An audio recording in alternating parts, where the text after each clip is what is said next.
یا ایھا الذین آمنوا ان من ازواجکم و اولادکم عدوا لکم فاحذروہم۔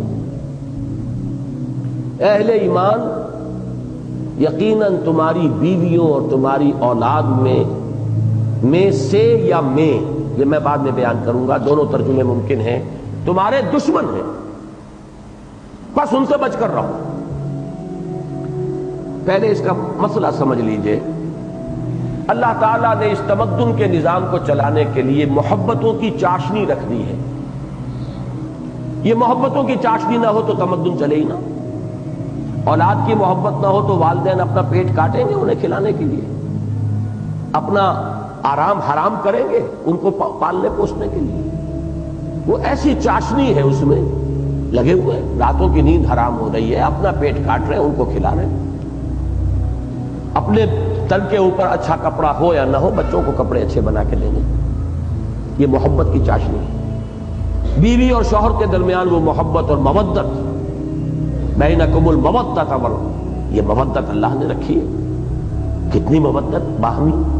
یہ نہ ہو تو کیسے نظام چلے گا گھر کا؟ یہ خاندان کا پورا نظام۔ لہذا یہ محبتیں جو ہیں یہ فطری ہیں، یہ محبتیں طبعی ہیں، اور یہ محبتیں فی الاصل فی نفس ہی بری نہیں ہیں، لیکن خطرہ ہے در حقیقت یہی محبتیں حد اعتدال سے تجاوز کرتی ہیں تو آپ کی عاقبت کی بربادی کا ان سے بڑا ذریعہ اور کوئی ہے ہی نہیں۔ بچوں کو اچھے سے اچھا کھلانا پہنانا ہے، حلال سے نہیں تو حرام سے، مارے گئے کہ نہیں؟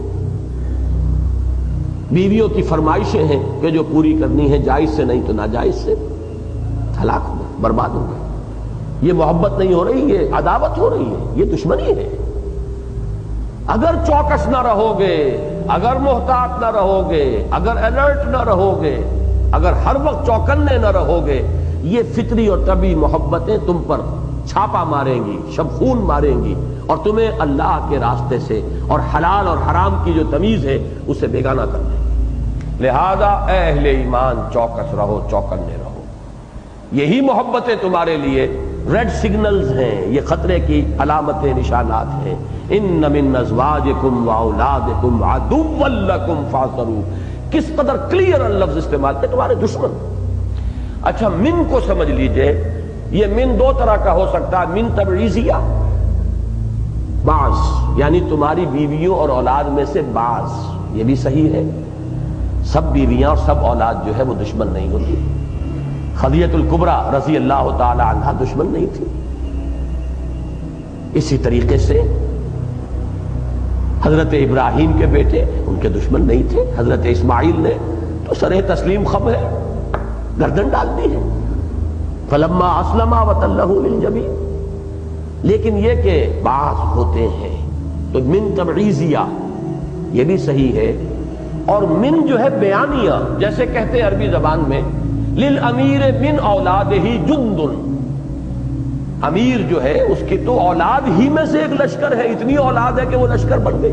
من اولادہ جند، یہ من بیانیہ ہے۔ اس اعتبار سے بھی بات صحیح ہے، پوٹینشل ڈینجر ہر شخص کے لیے ہر وقت موجود ہے۔ If you don't keep on guard, اگر اپنی حفاظت کے لیے چوکس اور چوکنے نہیں رہو گے، پتہ نہیں کس وقت یہ طبعی محبت جو ہے تمہارے قدموں کو ہلا دے۔ لہذا یہ من تبعیضیہ بھی صحیح ہے اور من بیانیہ بھی صحیح ہے۔ یا ایھا الذین آمنوا ان من ازواجکم و اولادکم عدوا لکم فاحذروہم۔ حذر کہتے ہیں بچاؤ کو، بچ کر رہو، بی آن دی گارڈ، حفاظت کرو اپنی۔ کہیں ایسا نہ ہو کہ تمہاری غفلت اور تمہاری بے خبری کے اندر غیر شعوری طور پر یہ محبتیں جو ہیں تمہیں راہ حق سے منحرف کر دیں۔ ان من ازواجکم و اولادکم عدوا لکم فاحذروہم۔ لیکن اس میں توازن کا کمال یہ ہے، جیسے میں نے عرض کیا تھا، یہ محبت اللہ نے رکھی ہے اور اللہ چاہتا ہے کہ یہ محبتیں رہیں۔ اللہ تعالیٰ گھر کی زندگی کے اندر چاہتا ہے محبت کی چاشنی ہو، صرف یہ کہ حد اعتدال سے تجاوز نہ کرنے دو، اللہ اور اس کے رسول اور اللہ کی راہ میں جہاد کی محبت سے بالا تر نہ ہو جائے۔ قل ان کان آباؤکم وابناؤکم واخوانکم وازواجکم وعشیرتکم وَأَمْوَالٌ اقْتَرَفْتُمُوهَا وَتِجَارَةٌ تَخْشَوْنَ كَسَادَهَا وَمَسَاكِنُ تَرْضَوْنَهَا أَحَبَّ إِلَيْكُم مِّنَ اللَّهِ وَرَسُولِهِ وَجِهَادٍ فِي سَبِيلِهِ فَتَرَبَّصُوا حَتَّى يَأْتِيَ اللَّهُ بِأَمْرِهِ وَاللَّهُ لَا يَهْدِي الْقَوْمَ الْفَاسِقِينَ۔ ان 5 محبتیں اور 3 محبتیں مال و اسباب دنیاوی کی، انہیں اللہ اور اس کے رسول کی محبت، اللہ کی راہ میں جہاد کی محبت سے نیچے نیچے رکھو۔ یہ ہے ہدایت، یہ ہے توحید، اور بالا تر ہو گئی یہی کفر، یہی شرک، یہی گمراہی، یہی بربادی، یہی گویا کہ تمہاری عاقبت کی تباہی۔ لیکن گھر کی زندگی میں دیکھیے 3 الفاظ آئے ہیں اب بیلنس کرنے کے لیے، وَإِن تَعْفُوا وَتَصْفَحُوا وَتَغْفِرُوا، اگر تم معاف کرتے رہو اور چشم پوشی سے کام لو اور ڈھانپتے رہو، کور کرتے رہو، یہ میں ابھی وضاحت کر دوں گا۔ 3 الفاظ۔ اعفاء کے معنی ہے رسی ڈھیلی کرنا، چھوڑ دینا، ہر وقت جو ہے کسے رکھنا نہیں ہے، ہر وقت کی روک ٹوک نہیں ہے، کوئی ڈھیل بھی دو، معاف بھی کرو۔ اعفاء کے معنی اب یہاں نوٹ کر لیجئے، عف اللحا، داڑھی بڑھاؤ، داڑھی کو چھوڑ دو، داڑھی کو چلنے دو۔ عفو کے معنی یہی ہے، روک ٹوک نہ ہو، چلنے دو۔ وَإِن تَعْفُوا، اگر تم معاف کرتے رہو، ڈھیل دیتے رہو۔ وَتَصْفَحُوا، صفحہ کہتے ہیں، یہ صفحہ ہے، ایک ورق ہے، 2 صفحے ہیں، یہ صفحہ ایک رخ کو کہتے ہیں۔ صفحے جمیل اس کو کہتے ہیں کہ انسان نے دیکھا کہ بیٹا یہ غلط حرکت کر رہا ہے، ذرا اپنا رخ موڑ لیا، دیکھا ہی نہیں، یعنی دیکھے کو اندیکھا کر دیا۔ چشم پوشی اسے کہتے ہیں، آپ چشم پوشی سے کام، گویا کہ آپ نے دیکھا ہی نہیں۔ 10 دفعہ آپ نے ٹوکا ہے تو کچھ مرتبہ ٹوکیے نہیں، ورنہ ڈھیٹ ہو جائے گا، اور یہ ڈھٹائی جو ہے یہ پھر آئندہ اصلاح کے راستے میں رکاوٹ بن جائے گی۔ یہ ہے فَاصْفَحُوا الصَّفْحَ الْجَمِيلَ، یہ صفحہ جمیل ہے، ایسے ہو جانا جیسے دیکھا ہی نہیں، یہ چشم پوشی۔ اور تیسرا ہے وَتَغْفِرُوا، غفر کہتے ہیں ڈھانپ لینے کو، مغفر کہتے ہیں خود کو جو سر کو ڈھانپ لیتا ہے اور سر کو بچاتا ہے بلٹ سے یا تلوار کے وار سے، وہ مغفر ہے۔ تو غفر کے معنی ڈھانپ لینا، کسی کی خطا کی پردہ پوشی کرنا۔ پردہ پوشی صحیح ترین لفظ ہے مغفرت کے لیے۔ اب یہ 3 الفاظ کتنے ایک دوسرے سے قریب قریب ہیں، ان کو لائے کہ یہ جو گھر کی جو ذمہ داری ہے، بیوی اور بچوں کی تربیت، اس میں یقیناً سختی کی بھی ضرورت ہے لیکن نرمی کی بھی ضرورت ہے۔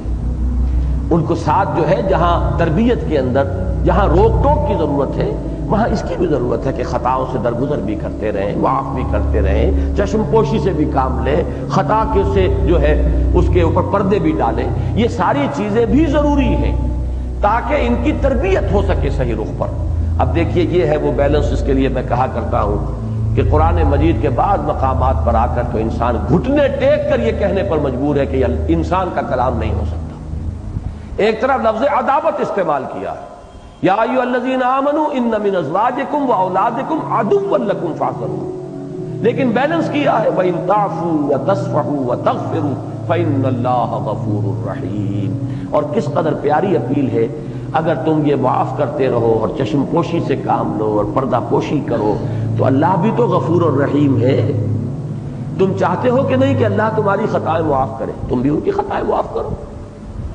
ارحموا من فی الارض یرحمکم من فی السماء، رحم کرو زمین والوں پر، اللہ تم پر رحم کرے گا۔ تم ان کی خطاؤں سے درگزر کرو، اللہ تمہاری خطاؤں سے درگزر کرے گا۔ تم انہیں معاف کرو، اللہ تمہیں معاف کرے گا۔ تو یہ اپیل کا درجہ ہے۔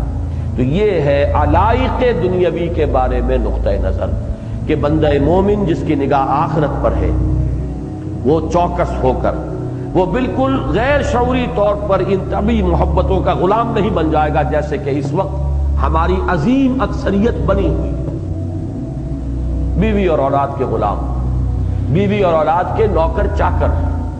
بعض حضرات کہتے ہیں، ایک صاحب تھے ہمارے بزرگوں میں سے فوت ہو گئے، وہ کہا کرتے تھے بڑے پیارے انداز میں کہ بھائی ہمارا کیا ہے، ہم تو روٹی کپڑے پر اپنے بیوی بچوں کے ملازم ہیں، ساری محنت، ساری توانائی، ساری اپنی قوتیں، پھر حلال اور حرام کی تمیز بھی ہٹا کر جو کچھ کمایا ان کے پیٹ میں ڈال دیا یا ان کا تن ڈھانپ دیا یا ان کو اعلیٰ تعلیم دے دی۔